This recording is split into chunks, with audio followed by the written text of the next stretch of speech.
السلام علیکم۔ آج گواہ کے خاص مہمان ہیں جناب سعادت اللہ حسین اسحاق، امیر جماعت اسلامی ہند، جن کی قیادت میں ابھی حیدرآباد میں 3 روزہ تاریخ ساز ارکان کا اجتماع منعقد ہوا۔ اس سے متعلق بھی ہم آپ سے بات کریں گے، اور بھی کئی مسائل اور موضوعات ہیں جن پر آپ سے تبادلہ خیال کیا جائے گا۔ ناظرین، جماعت اسلامی نہ کسی تعارف کی محتاج ہے، نہ کسی تعریف کی۔ تعلیم یافتہ سلجھے ہوئے مسلمانوں کی تنظیم اپنی نوعیت کی آپ مثال ہے۔ آپ دیکھ رہے ہیں کہ ایک جوان سال امیر آپ سے مخاطب ہے، ورنہ عموماً یہ دیکھا جاتا ہے کہ مسلم جماعتوں اور تنظیموں کے جو صدر ہوتے ہیں یا امیر ہوتے ہیں، وہ ایک مرتبہ جب براجمان ہو جاتے ہیں تو پھر موت کا فرشتہ ہی ان سے کرسی چھین سکتا ہے۔ اور سب سے اہم بات جماعت اسلامی کی یہ ہے کہ اس میں صدارت یا کوئی بھی منصب موروثی نہیں، قابلیت اور صلاحیتوں کی بنیاد پر انتخاب کیا جاتا ہے۔ جماعت اسلامی کی تاریخ کے جناب سعادت اللہ حسین صاحب سب سے کم عمر صدر ہیں، جو اسٹوڈنٹ اسلامک آرگنائزیشن کے بھی 2 بار صدر رہ چکے ہیں، اور جماعت اسلامی کے امیر کی حیثیت سے بھی آپ دوبارہ منتخب ہوئے۔ جناب سعادت اللہ صاحب، آپ کا خیر مقدم ہے۔ سب سے پہلے آپ کو ایک کامیاب اجتماع کے انعقاد کے لیے ہم گواہ کے ناظرین کی طرف سے اور پورے ہندوستان مسلمان کی جانب سے بار بار پیش کرتے ہیں۔ جی، بسم اللہ الرحمن الرحیم، نحمدہ ونصلی علی رسول کریم۔ میں بہت شکر گزار ہوں اور یہاں گواہ کے دفتر میں حاضر ہو کر بڑی خوشی محسوس کر رہا ہوں۔ اجتماع کے تعلق سے جو آپ نے مبارکباد دی ہے اس کے لیے بھی شکریہ ادا کرتا ہوں۔ دعا فرمائیں کہ یہ اجتماع جماعت کی تاریخ کا ایک اہم سنگ میل ثابت ہو اور ارکان جماعت ایک نئے حوصلے، نئے ولولے کے ساتھ اپنی ذمہ داریوں کو ادا کرنے کے سمت آگے بڑھے۔ امیر صاحب، یہ جو اس کا تھیم تھا عدل و قسط، کہ مجھ جیسے کم علم لوگوں کے لیے کچھ آسانی سے سمجھ میں آ رہی والی بات، کیا اس کی وضاحت ہے یہ کہ عدل و قسط کا کانسیپٹ کیا ہے؟ عدل و قسط یعنی جسٹس، انصاف، نیائے۔ تو جماعت اسلامی ہند یہ محسوس کرتی ہے، جماعت کا جو نصب العین ہے، آپ جانتے ہیں کہ اقامت دین ہے، یہ انبیاء علیہ السلام کا نصب العین رہا ہے۔ انبیاء علیہ السلام کا جو مقصد ہے، ان کی بعثت کا مقصد ہے، اس کو اللہ تعالیٰ نے مختلف الفاظ میں بیان کیا ہے۔ اقامت دین کے الفاظ میں بھی بیان کیا ہے اور عدل و قسط کے الفاظ میں بھی بیان کیا ہے۔ لقد ارسلنا رسلنا بالبینات وانزلنا معهم الکتاب والمیزان لیقوم الناس بالقسط، کہ انبیاء علیہ السلام اس لیے مبعوث کیے گئے تاکہ دنیا میں عدل اور جسٹس قائم کریں۔ تو عدل اور جسٹس کا قیام یہ اسلام کا ایک اہم مقصد ہے۔ تو ہم چاہتے ہیں کہ ارکان جماعت وہ پورے ملک میں عدل کے قیام کے لیے جدوجہد کریں، صرف اپنے لیے نہیں، صرف مسلمانوں کے لیے بھی نہیں، بلکہ ملک کے تمام انسانوں کو عدل ملے، ان کو جسٹس ملے، یہ ان کی جدوجہد کا مرکزی نقطہ ہو۔ تو اسی لیے اسی مناسبت سے ملک کے موجودہ حالات کے حوالے سے بھی اور ان کے مستقل مقصد و نصب العین کے حوالے سے بھی اس عنوان کا انتخاب کیا گیا تھا۔ آپ نے عدل کی بات کہی ہے۔ حالیہ عرصے کے دوران ہم دیکھ رہے ہیں کہ جن اداروں پر ہمیں بہت زیادہ اعتماد تھا، جن پر ہم پر بھرم تھا، ان کے فیصلے خاطر خواہ نہیں ہوئے، اور جو ذہن سازی کی جا رہی ہے اس میں یہ بہت کم امکان ہے کہ ہم عدل کا تقاضا کر سکیں اور اسے حاصل کر سکیں۔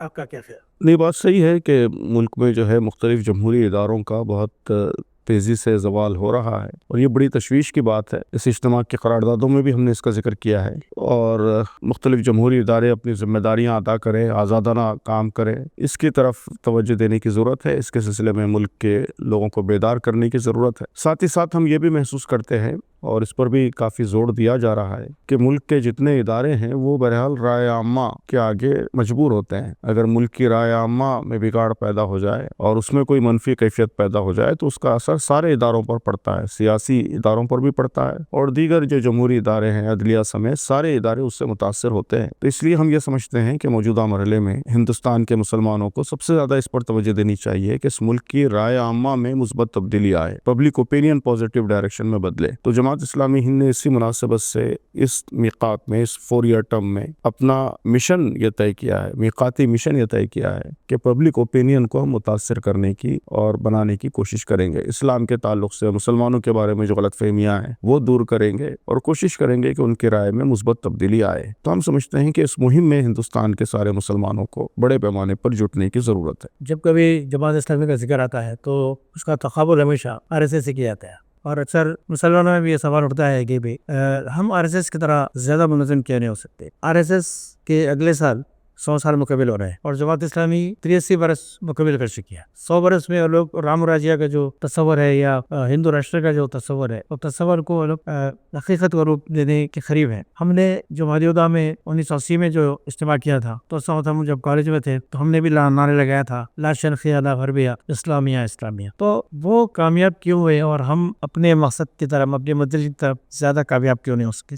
بہرحال وہ کمپیریزن پوری طرح میرے خیال میں صحیح نہیں ہے. اس پہلو سے تو لوگ دونوں میں سملیرٹی دیکھتے ہیں کہ آر ایس ایس بھی بہت منظم تنظیم ہے, اس کا کیڈر بہت ڈسپلنڈ ہے اور بہت ہی سسٹمیٹک پلان طریقے سے منظم طریقے سے کوشش کر رہا ہے. جماعت بھی منظم طریقے سے کام کر رہی ہے, اس کا بھی منظم کیڈر ہے, پورے ملک میں نیٹ ورک ہے. تو یہ مماثلت تو ضرور ہے, لیکن ظاہر ہے کہ مقاصد میں بہت بنیادی فرق ہے. جماعت کسی قسم کی بھی نفرت کو پسند نہیں کرتی, تفریق کو پسند نہیں کرتی, اور جماعت کے دستور میں باقاعدہ یہ بات لکھی بھی ہے کہ ہم کوئی ایسا طریقہ اختیار نہیں کریں گے جس سے فساد فلرز کے امکانات پیدا ہوتے ہوں اور فرقہ وارانہ منافرت کے امکانات پیدا ہوتے ہیں. ایسا کوئی طریقہ ہم اختیار نہیں کریں گے. تو ہم اپنے دستور کے لحاظ سے, اپنی قدروں کے لحاظ سے بھی پابند ہیں کہ ہم بہت ہی پرامن جمہوری آئینی طریقوں کو اختیار کر کے اس ملک میں صالح تبدیلی لانے کی کوشش کریں. تو اس لیے جہاں سملیرٹی منظم ہونے میں ہے, وہیں یہ بہت بڑا فرق ہے. اس فرق کو بھی ملحوظ رکھنا چاہیے. دوسری چیز یہ کہ منفی چیزیں وہ آسانی سے پھیل بھی جاتی ہیں اور ان کی عمر بھی مختصر ہوتی ہے. جو تبدیلی ان کے ذریعے آتی ہے وہ تبدیلی کا دورانیہ بھی مختصر ہوتا ہے. مثبت تبدیلی کو لانے میں وقت بھی لگتا ہے, لیکن جب مثبت تبدیلی آتی ہے تو پائیدار ہوتی ہے. وہ چونکہ وہ انسانی فطرت سے ہم آہنگ ہوتی ہے, اس لیے پائیداری ہوتی ہے. تو اس لیے اگر بہت تیز رفتار تبدیلی محسوس نہیں ہو رہی ہے تو اس سے پریشان نہیں ہونا چاہیے, مایوس نہیں ہونا چاہیے, بلکہ صبر کے ساتھ کوشش مسلسل جاری رکھنی چاہیے. تیسری بات میں عرض کرنا چاہوں گا کہ جماعت کی کوششوں کے نتیجے میں بہت ساری تبدیلیاں بھی آئی ہیں. خاص طور پر مسلمانوں میں بڑی تبدیلی آئی ہے کہ ان کا دین کا شعور بڑھا ہے, بہت ساری بدعات خرافات سے دوری پیدا ہوئی ہے, تعلیم یافتہ طبقہ دین سے جڑا ہے, اور اسلام زندگی کے ہر گوشے میں رہنمائی کرتا ہے, یہ شعور پیدا ہوا ہے. بہت سی تبدیلی آئی ہے, لیکن ہم سمجھتے ہیں کہ جس بڑے پیمانے پر برادران وطن کے ذہن میں تبدیلی لانے کی ضرورت تھی, شاید اس میں ہم بہت زیادہ کوشش کے باوجود کامیاب نہیں ہو سکے. تو اس لیے میں ہمیشہ یہ کہتا ہوں کہ اب ہمارا اصل ہدف یہ ہونا چاہیے کہ برادران وطن کے ذہن میں بھی اسی طرح کی تبدیلی لائی جائے, ان کی سوچ بھی اسی طرح بدلی جائے. اسی کے نتیجے میں اس ملک میں کسی پائیدار تبدیلی کا امکان ہے. آپ نے برادران وطن کی بات کہی ہے جی, اور شروع سے آپ لوگوں کی کوشش رہی ہے کہ تعلقات اچھے اور خوشگوار رہیں. اگر ہم اتنی محنت ملی اتحاد پر کرتی تو شاید زیادہ فائدہ ہوگا. دیکھیے اب جیسا آپ نے کہا کہ خوشگوار تبدیلی یہی ہے. ابھی حال ہی میں دیوبند نے بھی اپنے ترجمان رسالے میں مولانا مودودی رحمۃ اللہ علیہ کے بارے میں ان کی فکر کو صحیح فکر قرار دیا, ورنہ اس سے پہلے تو باقاعدہ فتویٰ بھی آیا تھا ان کا کہ جماعت اسلامی سے اعتراض کرنا چاہیے, پرہیز کرنا چاہیے. ہم نے دیکھا کہ برادران وطن سے تو تعلقات روابط رکھنا چاہیے, مگر ہم اپنے جو ملی اتحاد کی کوشش ہے اس میں کہیں نہ کہیں تھوڑا لاپرواہی ہم برتے ہیں. اس ذریعے تھوڑا اگر توجہ اگر آپ دیے تو زیادہ ہے. جی, یہ بھی برابر کوشش ہے, جماعت کی مسلسل کوشش ہے کہ ملی اتحاد بھی پیدا ہو اور تمام ملی جماعتیں, تنظیمیں, تحریکیں, ان کے ساتھ اشتراک ہو, تعاون ہو, مل جل کر کام کیا جائے. اور میں سمجھتا ہوں کہ اس میں بھی اچھی خاصی کامیابی اب الحمدللہ مل رہی ہے. پہلے کے مقابلے میں جماعت سے بھی لوگ کافی قریب ہیں اور آپس میں بھی ایک دوسرے سے کافی قریب آ رہے ہیں. اب حالیہ دنوں میں جتنی بڑی کانفرنسیں ہوئی مختلف ملی تنظیموں کی, صرف جماعت کی نہیں, مختلف ملی تنظیموں کی بڑی کانفرنسیں ہوئی, ان کو آپ دیکھیں گے تو آپ محسوس کریں گے کہ وہ سب ملی اتحاد کا نمونہ تھے. جمعیت اہل حدیث کی کانفرنس ہوئی, اس میں انہوں نے مجھے دعوت دی, میں حاضر ہوا, تقریر کی. جمعیت العلماء کی کانفرنس میں جماعت کے ذمہ داران شریک رہے. وقف کے مسئلے پہ جو کوششیں ہو رہی ہیں وہ ساری ملی جماعتیں مل کر یہ کوشش کر رہی ہیں, اور مکمل اشتراک ہے ان کے درمیان, اشتراک ہے, تعاون ہے, تقسیم کار ہے. تو پہلے کے مقابلے میں اب یہ میں سمجھتا ہوں کہ مسلمانوں کے درمیان بھی جو تفریقات ہیں وہ کافی کم ہو گئی ہیں, وہ ایک دوسرے سے قریب آئے ہیں اور مل جل کر کام کرنے کا جذبہ پیدا ہوا ہے. اس کو مزید پروان چڑھانے کی ضرورت ہے. ظاہر ہے اتحاد کا مطلب یہ تو نہیں ہے کہ جو سوچ کے اختلافات ہیں وہ مکمل طور پر ختم ہو جائیں, یہ ممکن بھی نہیں ہے. اتنی بڑی امت ہے, گھر میں 5 بچے ہیں, بیٹے ہیں, تو ان کے درمیان سوچ کا فرق ہوتا ہے. تو 20 کروڑ مسلمان ہیں تو سارے مسائل میں مکمل ایک رائے ہو جائیں, یہ تو ممکن نہیں ہے. رائےوں کا فرق تو ہو سکتا ہے, لیکن رائےوں کے فرق کے باوجود مشترک مسائل میں مل جل کر ہم کام کریں, یہ اسپرٹ پیدا کرنے کی ضرورت ہے.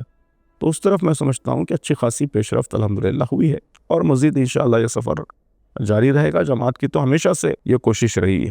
جماعت اسلامی نے تلنگانہ کے قیام میں بہت بڑا رول ادا کیا, جی, کہ تحریک میں حصہ لیا تھا, کام کیا تھا. تو کیا کل سطح پر بھی سیاست میں ہم اثر انداز ہو رہے ہیں؟ جی, سیاست میں اثر انداز کا مطلب یہ ہے کہ جماعت کا طریقہ یہ ہے کہ وہ کسی خاص سیاسی پارٹی کی تائید نہیں کرتی, تائید یا مخالفت نہیں کرتی. وہ ایشوز کی بنیاد پر سیاسی عمل کو متاثر کرنے کی کوشش کرتی ہے. ہم یہ چاہتے ہیں کہ اس ملک میں جو سیاسی عمل ہے وہ دستور ہند کی جو قدریں ہیں، اساسی قدریں ہیں، ان اساسی قدروں پر مرکوز ہو، حقیقی معنوں میں انصاف کی ڈیلیوری اس کے ذریعے ہو، اور بجائے فرقہ پرستی کے، ذات پرستی کے، نسل پرستی کے، اور کرپشن بہت بڑھ گیا ہے سیاست میں، ویلیوز کا ڈاؤن فال ہے، تو ان سب برائیوں کی اصلاح ہو، یہ ہماری کوشش ہے۔ تو ایشوز کی بنیاد پر ہم آواز اٹھاتے ہیں اور کوشش کرتے ہیں کہ انہی بنیادوں پر ووٹرز کی ذہن سازی ہو، اور پارٹیز پر بھی اور ان کی پالیسیز پر بھی ہم اثر انداز ہو سکے۔ یہی طریقہ ہے۔ باقاعدہ الیکشن میں ہم حصہ نہیں لیتے، اور سیاسی پارٹیوں کی تائید یا مخالفت یا کسی پارٹی کے ساتھ مکمل الائنس، اس طرح کا رویہ اختیار نہیں کرتے، بلکہ جو اچھی باتیں ہوتی ہیں جہاں بھی ہوں اس کی تائید کرتے، اور جو خراب باتیں ہیں، جو نامناسب باتیں ہیں، اس کو تنقید کا نشانہ بناتے ہیں۔ تو تلنگانہ تحریک کو بھی ہم نے یہ محسوس کیا تھا کہ یہ عدل کا ایک اہم تقاضا ہے، اور یہاں کے لوگوں کے ساتھ ناانصافی ہوئی ہے، ان کو انصاف دلانے کے لیے ایک الگ ریاست یہاں ہو، یہ ضروری ہے، اس لیے ہم نے اس کی تائید کی تھی، ایشو کی تائید کی تھی۔ یہ طریقہ پورے ملک میں اختیار کیا جا رہا ہے، اور ہر جگہ الحمدللہ اس کے فائدے، اس کے اثرات ظاہر ہو رہے ہیں۔ جماعت اسلامی کا اپنا مقام ہے، اور ارباب اقتدار بھی اس کا لحاظ کرتے ہیں۔ جیسا جمعیت علماء کے ارشد علی صاحب نے جو ہے RSS کے سربراہ سے ملاقات کی، مجھے چاہے کتنے رہو، اس کے بارے میں وضاحت کرتے رہا۔ تو جیسا ابھی حالیہ عرصے کے دوران ہماری اعلیٰ قیادت جو ہے جو مسلمانوں کے خلاف اللہ لینا بات کر رہی ہے، چاہے وہ ریزرویشن کے خلاف ہو یا کوئی اور مسئلہ ہے، تو اس بارے میں کیا کبھی کل سطح پر آپ کا کوئی ڈیلیگیشن وزیر اعظم سے یا وزیر داخلہ سے اس سلسلے میں کوئی نمائندگی کا ارادہ نہیں رکھتا ہے؟ ملاقات تو ہو سکتی ہے، وزیر اعظم سے بھی ہو سکتی ہے، وزیر داخلہ سے بھی ہو سکتی ہے، ملاقات کے دروازے بند نہیں ہیں، لیکن ابھی تک کوئی ایسی صورت نہیں بنی ہے۔ آئندہ بن بھی سکتی ہے، اگر آئندہ ایسی صورت بنے گی تو ملاقات بھی ہو سکتی ہے، لیکن بہرحال حکومت تک اپنی بات پہنچانے کی، اور ان تک اپنی رائے پہنچانے کی، ان کی غلطیوں کی نشاندہی کی، اور صحیح پالیسیوں کی طرف ان کو متوجہ کرنے کی کوشش ہم برابر کر رہے ہیں۔ اس کے لیے مختلف طریقے ہیں، پریس کے ذریعے سے متوجہ کر رہے ہیں، خطوط لکھے جا رہے ہیں، کئی اہم موقعوں پر ہم نے وزیر اعظم کو خط لکھا ہے، دیگر حکمرانوں کو بھی خط لکھا ہے۔ تو جو اور طریقے جمہوری معاشرے میں ہوتے ہیں حکومت تک اپنی بات پہنچانے کے، وہ طریقے تو اختیار کیے جا رہے ہیں۔ ابھی تک راست ملاقات کی کوئی شکل نہیں نکلی ہے، لیکن اگر ویسی کوئی شکل نکلتی ہے تو اس میں بھی کوئی بہرحال اس سے بھی گریز نہیں کیا جائے گا۔ کوئی رسپانس ملا ہے طرف سے آپ لوگ جو لیٹرز دکھ رہے ہیں اس پر کوئی جواب آتا ہوگا؟ یا کبھی جواب آ جاتا ہے، کوئی بہت واضح جواب تو نہیں آتا، لیکن اسی طرح اکنالج کر کے کہ ہم غور کر رہے ہیں، سوچ رہے ہیں، اس طرح کی بات ہوتی۔ شاہد صاحب آپ ماشاء اللہ ین ہے اور انجینئر بھی ہیں، اور آپ نے اپنا جو ایک لحاظ کیبنٹ تشکیل دی جماعت کی، اس میں بھی تقریباً ایسا ہی کہ نوجوان زیادہ ہے، اور نوجوان جب کسی بھی تنظیم میں جب آتے ہیں تو دوسروں کو بھی ایک جوش اور ولولہ پیدا ہوتا ہے۔ تو آپ عام طور پر جو ہے جماعتوں میں ٹکراؤ ہوتے ہیں، جو جنریشن گیپ ہوتا ہے، تو آپ کو کوئی ایسے مسائل آپ کے سینئر حضرات سے کوئی ٹکراؤ کی؟ نہیں، الحمدللہ ایسی کوئی بات نہیں ہے، بلکہ سینئر لوگ بھی ہیں ہماری مرکز کے سیکریٹریٹ میں، سینئر لوگ بھی ہیں، اور ہر عمر کے لوگ ہیں۔ ابھی مولانا جلال الدین عمری صاحب کا تو پچھلے 2 سال پہلے انتقال ہو گیا، وہ بھی ہمارے ساتھ ٹیم میں شامل تھے۔ تو اس وقت تو یہ تھا کہ 85 سال سے لے کے 35 سال تک ہر ایج کے لوگ ہماری سیکریٹریٹ میں موجود تھے۔ تو اس طرح صرف نوجوان نسل نہیں ہے، نوجوان آگے آئے ہیں، یہ بہت خوشائن بات ہے، یہ تو ہمارے بزرگوں کی خواہش رہی ہے ہمیشہ سے، تو نوجوان بھی آئے ہیں، لیکن اس کے ساتھ ساتھ بزرگ بھی ہیں۔ تو جنریشنز کی کوئی ٹکراؤ یا بزرگوں کی طرف سے کوئی رکاوٹ، مخالفت، اس طرح کی کوئی کیفیت کہیں بھی الحمدللہ نہیں ہے۔ عام طور پر ان کی جانب سے ہمت افزائی ہے، سپورٹ ہے اور رہنمائی ہے، اور ان کی رہنمائی میں ہم اپنے سفر کو آگے بڑھانے کی کوشش کر رہے ہیں۔ آپ جماعت نے ہر شعبے میں قابل قدر کام کیا ہے، چاہے وہ قانون کا میدان ہو، چاہے کوئی اور بھی میدان ہو، مگر ایک شعبے میں جماعت کی خدمت کی ضرورت محسوس ہوتی ہے، جیسا اللہ تعالیٰ کو جو ہے عام مسلمان کی خبریں میں خبیر مسلمان زیادہ پسند۔ جی، ہم دوسری تنظیموں کو دیکھتے ہیں، دوسرے قوم کی، ان کے پاس جو ہے کثرت ہوتی ہے، ورزش ہوتی ہے، پریڈ ہوتی ہے، یعنی ہمارا نوجوان جو ہے رات بھر جاگ رہا، دن بھر سو رہا ہے۔ تو اس سلسلے میں اگر جماعت یعنی بعد فجر کی کوئی اگر ان کے لیے جو ہے ایسے کچھ مصروفیات رکھے جس سے نہ صرف وہ اپنے خاندان کے لیے، اپنے شہر کے لیے کہ طاقت بن سکتے ہیں، بلکہ سرکاری ملازمتوں میں بھی وہ جی، کے لیے مدد ہو سکتی ہے۔ اس سلسلے میں کبھی آپ نے بیداری لانے کی کوشش تو ہو رہی ہے مسلسل، کہ ہم کو ورزش کا اہتمام کرنا چاہیے، فزیکلی فٹ رہنا چاہیے، اور اس کے لیے بہت سی جگہوں پر اہتمام بھی ہوتا ہے، خود اس اجتماع میں جو بھی ارکان کا اجتماع ہو اس میں بھی فجر کے بعد ایکسرسائز کا اور فزیکل فٹنس کا ایک سیشن رہا ہے. باقاعدہ تو نہیں لیکن لوگوں نے اس کا اہتمام کیا اور بڑی تعداد میں لوگ اس میں شرکت کرتے رہے. تو اس طرح کی کوششیں مختلف جگہوں پر ہو رہی ہے. تو انکریج کرنے کی، موٹیویٹ کرنے کی اور اس کی طرف متوجہ کرنے کی کوششیں چل رہی ہے الحمدللہ. سائیوں میں ہزاروں نوجوان ہیں اسکواڈس کیا ہے. اب دیکھیے اب اگنی ویر جو شروع ہوا، جو باقاعدہ ان کو جو فوج میں آپ کی ملازمت دی جا رہی ہے صرف 4 سال کے لیے صحیح، اس کے بعد وہ لوگ کسی نہ کسی سیکٹر میں لوگ ایڈجسٹ ہو جا سکتے ہیں. تو اس کے لیے بھی اگر ہم مہم چلائیں، دیکھیے اب پولیس میں ہم شکوا کرتے ہیں کہ پولیس فوج فلاں جو ہے مسلم نہیں ہے، تو مطلب اس میں پولیس میں تو چل ہی رہی ہے، مہمات چل رہی ہیں. یہاں تلنگانہ میں بھی کافی کوششیں ہوئی ہیں کہ جب بھی پولیس ریکروٹمنٹ ہے اس میں لوگ آگے آئیں اور ان کو ٹریننگ دی جائے، مناسب رہنمائی کی جائے اور وہ کوالیفائی ہو سکیں. اس کی کوششیں ہو رہی ہیں. اس پہ بھی غور ہوگا انشاءاللہ اگنی ویر پر. آپ نے ماشاءاللہ 22 شاید کتابیں لکھی ہیں آپ نے. جی 22 کتابیں تینوں زبانوں میں ہے. تو ایک کم عمر مفکر کی حیثیت سے آپ کا ایک امیج بنا ہے ملک اور میرے ملک میں. اس لحاظ سے کوئی ویژن آپ کا جو ہے بحیثیت امیر نہیں ہے تو آج آپ امیر نقل کوئی اور عہدے پہ جائیے. جی کیونکہ ہر موضوع پر لکھ چکے ہیں، سیرت پر بھی لکھے ہیں اور جو ہے معاشی مسائل پر بھی لکھے ہیں. تو اس لحاظ سے پھر ایک امارت کا فائز ہے. جی تو اس لحاظ سے کوئی ایسا جب بھی کوئی امیر آتا ہے جماعت کا تو کیا میں نے کوئی ایسا کوئی منصوبہ لے کر آتا ہے کہ 3 سال میں ایسا کریں گے 5 سال. بہرحال جماعت میں جو بھی کوششیں ہوتی ہیں وہ اجتماعی کوششیں ہوتی ہیں. سوچنے کا عمل بھی اجتماعی ہے اور بہت ہی منظم طریقے سے کام ہوتا ہے. تھنک ٹینکس ہیں، ریسرچ کے ادارے ہیں، وہ لوگ پہلے سوچتے ہیں، وہ فیڈ بیک دیتے ہیں، پھر مرکزی مجلس شورا ہے اس میں بحث ہوتی ہے اور اس طرح منصوبہ سازی ہوتی ہے. امیر کا بھی ایک رول ہوتا ہے لیکن بہرحال وہ اکیلا نہیں ہوتا بلکہ پوری ٹیم مل کے ساری منصوبہ بندی کا کام کرتی ہے. ہر 4 سال میں منصوبہ بندی ہوتی ہے تو اس دفعہ بھی 4 سالہ منصوبہ بنا ہے اور اسی منصوبے کا مین جو ٹارگیٹ ہے، ہدف ہے، میں نے عرض کیا کہ وہ رائے عامہ کی بیداری ہے، میقاتی مشن. اسی پر مرکوز کر کے 4 سال کا منصوبہ بنایا گیا. اس کو نافذ کرنے کی ہم کوشش کر رہے ہیں. لانگ ٹرم منصوبہ بھی بنایا جاتا ہے وقتاً فوقتاً.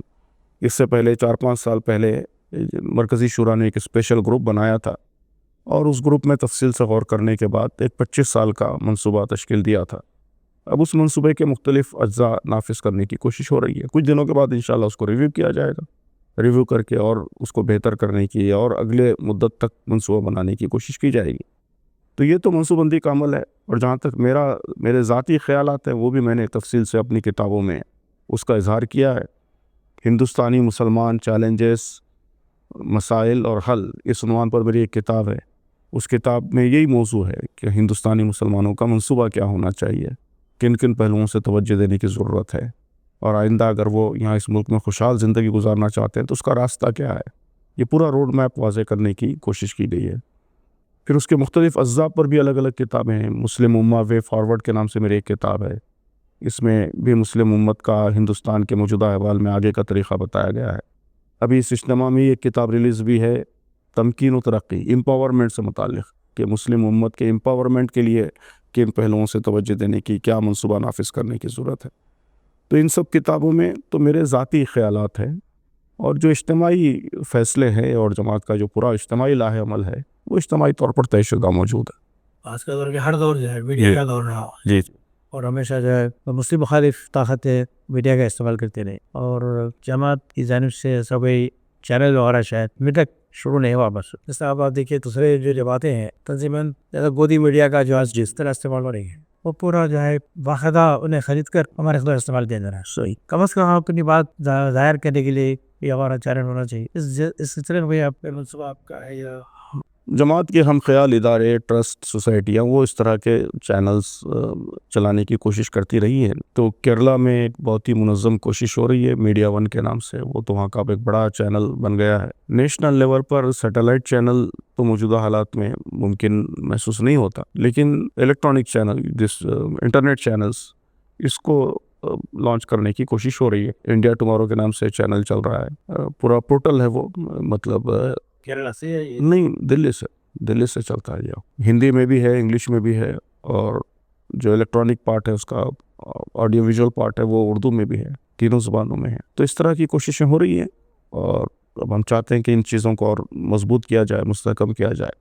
اس سلسلے میں بھی الحمدللہ کام ہو رہا ہے. حیدرآباد جو اجتماع رہا جی جی، اس سے کس حد تک آپ مطمئن ہیں اور آپ کے توقعات کے مطابق برابر ہو یا بڑی حد تک تو توقعات کے مطابق ہوا ہے الحمدللہ. بہت لوگوں نے کافی اس سے انسپریشن محسوس کیا، اور تینوں پہلوؤں سے عام طور پر جماعت کے اجتماعات میں فکر کی ترسیل بھی ہوتی ہے، اور لاہ عمل بھی واضح کیا جاتا ہے، رہنمائی بھی کی جاتی ہے، موٹیویشن بھی فراہم کیا جاتا ہے، اور ملک کے مختلف مقامات میں جو تجربات ہو رہے ہیں ان تجربات کی شیئرنگ ہوتی ہے. یہ عام طور پہ 4 بڑے مقاصد حاصل کرنے کی کوشش کی جاتی ہے. تو ہم سمجھتے ہیں کہ اس اجتماع میں ان چاروں پہلوؤں سے لوگوں نے کافی فائدہ محسوس کیا. جو تاثرات آ رہے ہیں ان تاثرات سے بھی اندازہ ہوتا ہے کہ لوگ بہت متاثر ہو کر گئے ہیں، نئے جذبے کے ساتھ گئے ہیں، کافی رہنمائی بھی ملی ہے ان کو، اور آئیڈیاز بھی جو اجتماع کے سٹیج کے علاوہ اور جو مختلف کوششیں کی گئی تھیں. ادراک کے نام سے شوکیس رکھا گیا تھا، اور بھی کئی وہاں ایکٹیویٹیز کی گئی تھیں. تو ان سب کے ذریعے بہت سے اچھے تجربات لوگوں کے سامنے آئے ہیں. تو ہم امید کرتے ہیں کہ اس اجتماع کے بعد انشاءاللہ ہماری رفتار بھی بڑھے گی، اور اثرات اور نتائج بھی انشاءاللہ اور زیادہ نمایاں ہوں گے. آپ کا تعلق محبوب نگر سے جی، محبوب نگر میری ننیال اور جائے پیدائش رہی. تلنگانہ سے آپ کو تعلق ہے، اور اس سے پہلے بھی جو سرکار سے وہ بھی جنرل حسین مغلی صاحب کو تعلق آبائی وطن تو ان کا تمل ناڈو تھا، لیکن عرصے سے وہ اتر پردیش میں سیٹل تھے. دوسری ریاستوں کے مقابلے میں تلنگانہ میں جماعت کا کیسا موقع؟ اچھا ہے الحمدللہ. کیرلا، تلنگانہ، مہاراشٹرا یہ ہماری بڑی ریاستیں ہیں جہاں ارکان کی تعداد زیادہ ہے، بہت زیادہ ہے. تو تلنگانہ بھی ہماری بڑی ریاستوں میں، مضبوط ریاستوں میں شامل ہے. تو آپ دعا چاہیے کے ذریعے ناظرین کو کیا پیغام دینا چاہتے ہیں؟